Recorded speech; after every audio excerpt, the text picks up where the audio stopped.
ഇപ്പോൾ കേരള രാഷ്ട്രീയത്തിൽ പ്രധാനമായി ചർച്ച ചെയ്യുന്നത് ശബരിമല പ്രശ്നമാണ്.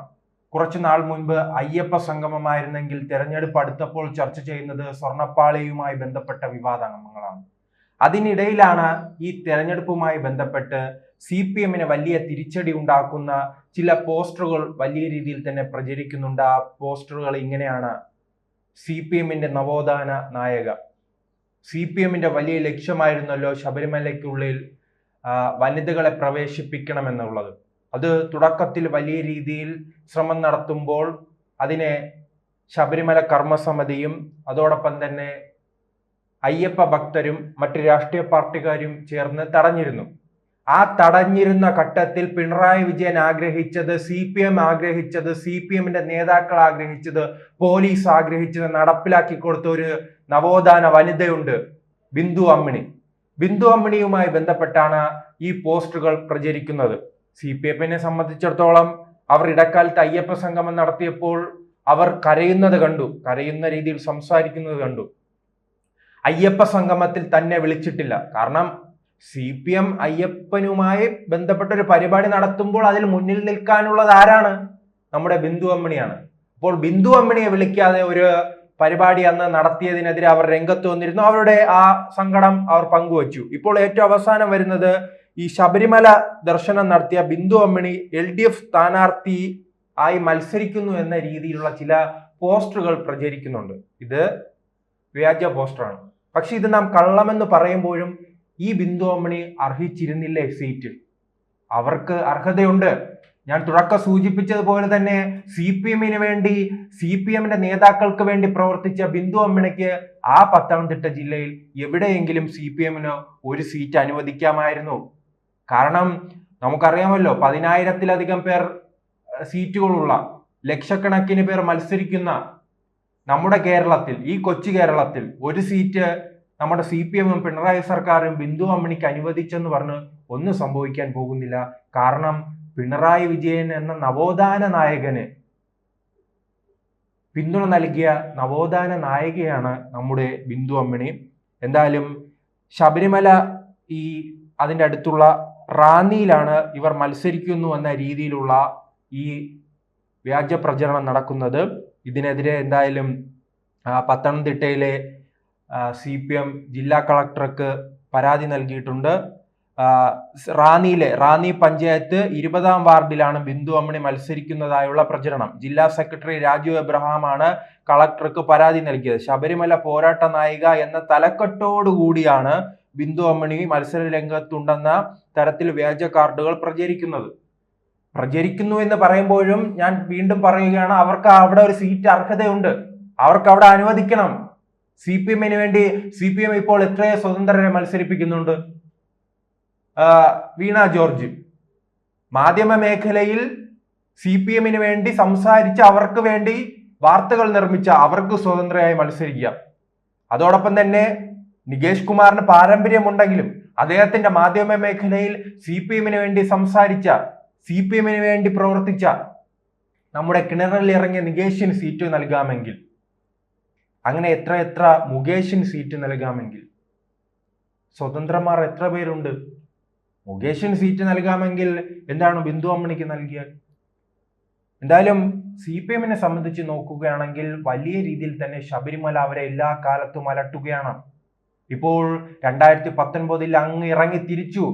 ധാർഷ്ട്യവുമായി, പോലീസിനെയുമായി, കുറെ സൈബർ പോരാളികളെയുമായി ആക്ഷേപിക്കുന്ന രീതിയിൽ, അയ്യപ്പ ഭക്തരെ ആക്ഷേപിക്കുന്ന രീതിയിൽ രംഗത്തിറങ്ങിയെങ്കിൽ ഇന്ന് ആ വാക്കുകൾ കേൾക്കുമ്പോൾ തന്നെ, അയ്യപ്പൻ എന്ന വാക്കുകൾ കേൾക്കുമ്പോൾ തന്നെ ആ കമ്മ്യൂണിസ്റ്റുകാർ ഭയപ്പെടുകയല്ലേ?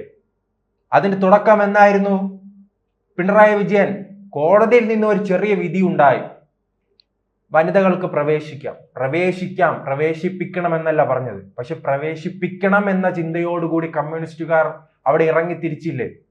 സാധാരണക്കാരായ കുട്ടികൾ ഉൾപ്പെടെ അന്ന് തെരുവിലിറങ്ങിയപ്പോൾ അവരെ നേരിട്ടത് ലാത്തി കൊണ്ടല്ലേ? സ്ത്രീകൾ ഉൾപ്പെടെ തെരുവിലിറങ്ങിയപ്പോൾ അവരെ നേരിട്ടത് നിയമം മൂലമല്ലേ? യുവാക്കൾ ഇറങ്ങിയപ്പോൾ അവരെ നേരിട്ടത് ജയിലുകളിലൂടെയല്ലേ? ഇതൊന്നും മറന്നിട്ടില്ല. പക്ഷെ അന്ന് ഈ പാർട്ടിയുടെ തിരിച്ചടി ഉണ്ടാകുന്നു. തിരിച്ചടി ഇപ്പോഴും വീണ്ടും തുടരുകയാണ്. അന്ന് മുതൽ പാർട്ടിയുടെ അടിത്തറ തകർന്നു തുടങ്ങിയതല്ല. 2019 തെരഞ്ഞെടുപ്പിൽ CPM ലഭിച്ചത് ആകെ ഒരു സീറ്റാണ്. പിന്നീട് നാം 24ലേക്ക് പരിശോധിക്കൂ, സീറ്റിന്റെ എണ്ണം വർദ്ധിപ്പിക്കാൻ കഴിഞ്ഞില്ല. 2021 കോവിഡ് സമയത്ത് ഒരു വിജയം മാത്രമാണ് ഇവർ പറയാൻ അവർക്ക് മുന്നിലുള്ളത്. മറിച്ചുള്ള എല്ലാ തെരഞ്ഞെടുപ്പുകളിലേക്ക് അവരുടെ സംഘടന തകർന്നുകൊണ്ടിരിക്കുകയാണ്, ഒരു തകർച്ചയിലേക്ക് പോവുകയാണ്. ഈ തകർച്ചയുടെ തുടക്കം എങ്ങനെയാണ്? ഈ ശബരിമല പ്രക്ഷോഭമാണ്. എല്ലാ കാലത്തും ഈ കേരളത്തിലെ ഏറ്റവും വലിയ ഹിന്ദു പാർട്ടി ഏതാണ്? CPM ആണ്. അപ്പോൾ CPM വോട്ട് ചെയ്യുന്ന ഹൈന്ദവരിൽ വലിയ വിഭാഗം അയ്യപ്പ ഭക്തരാണ്. അയ്യപ്പ ഭക്തരെ പിണക്കിക്കൊണ്ട്, അവരെ ആക്രമിച്ചുകൊണ്ട്, അവരെ കീഴ്പ്പെടുത്താമെന്ന രീതിയിൽ, കാരണം അയ്യപ്പനെ അങ്ങ് തകർത്ത് ആ വിഭാഗങ്ങളെ തങ്ങളുടെ അടിമയാക്കി ജീവിതകാലം മുഴുവൻ, ഈ പാർട്ടി ഉള്ളിടത്തോളം കാലം മുഴുവൻ അടിമയാക്കി വയ്ക്കാമെന്ന് കരുതിയെടുത്തല്ലേ ഈ പാർട്ടിക്ക് പിഴച്ചത്. ആ പിഴച്ച ശേഷമാണല്ലോ ഈ തകർച്ചകൾ ഉണ്ടാകുന്നത്. ഇന്ന് ആ പാർട്ടിയുടെ അവസ്ഥയോ? ഒരു തെരഞ്ഞെടുപ്പ് കാലത്ത് ദാ നിൽക്കുകയാണ്, നേതാക്കൾ ക്യൂ ആയി പോവുകയാണ് ജയിലിലേക്ക്. വാസു പോകുന്നു, പത്മകുമാർ പോകുന്നു, അങ്ങനെ നേതാക്കളുടെ ഒഴുക്കാണ്.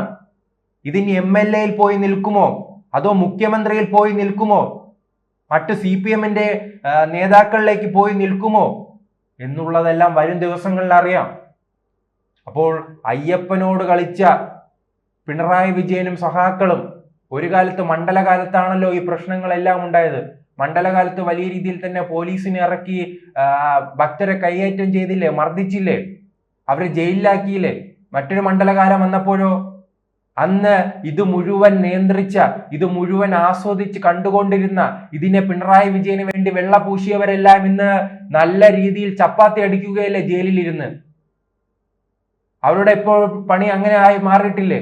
വാസു അടക്കമുള്ളവർ, പത്മകുമാർ അടക്കമുള്ളവർ, ഇനിയൊരു 2-3 മന്ത്രിമാർ കൂടെയുണ്ട് ഇതിനു വേണ്ടി കൈയടിച്ചവർ, ഇതിനു വേണ്ടി പുറകിൽ നിന്ന് പിന്തുണച്ചവർ.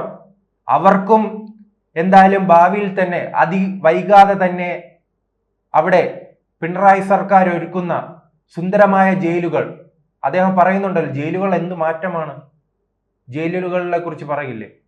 അപ്പോൾ ആ ചപ്പാത്തിയും ചിക്കൻ കറിയും എല്ലാം അവിടെ അവർക്ക് കണ്ട് മനസ്സിലാക്കാം, എങ്ങനെയാണ് ഉണ്ടാക്കുന്നതെന്നും അവിടുത്തെ ജയിലിന്റെ അവസ്ഥ എന്താണെന്നും എല്ലാം പിണറായി സർക്കാർ നിർമ്മിച്ച ജയിലിന്റെ അവസ്ഥ. ഇപ്പോൾ ജയിലിനെ കുറിച്ച് നാം പറയാതിരിക്കുന്നതാണ് നല്ലത്. TP ചന്ദ്രശേഖരനെ കൊന്ന കൊലയാളികൾ കാണാത്ത ജയിലാണോ ഈ സ്വർണ്ണ വേട്ട നടത്തിയവർക്ക്?